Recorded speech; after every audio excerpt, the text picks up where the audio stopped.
Hello, আসসালামু আলাইকুম। আশা করি সবাই ভালো আছেন। আজকে দেখাবো আমি আপনাদেরকে কিভাবে বিকাশের যদি সেভিংসের কিস্তি মিস হয় সেটা কিভাবে দিবেন। প্রথমে বিকাশ অ্যাপসে যাবেন। বিকাশটা লগইন করে নেবেন। আমি লগইন করে নিলাম। তারপরে সেভিংস অপশনে যাবেন।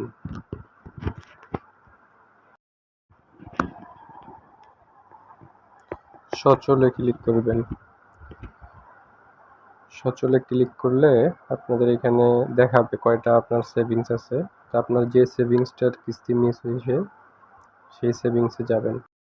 জমা মিস হলে এখানে দেখতে পাবেন লেখা থাকবে মিস হওয়া জমা, এবং আপনি তখন ক্লিক করবেন সেভিং প্ল্যানের বিস্তারিত, এখানে ক্লিক করবেন।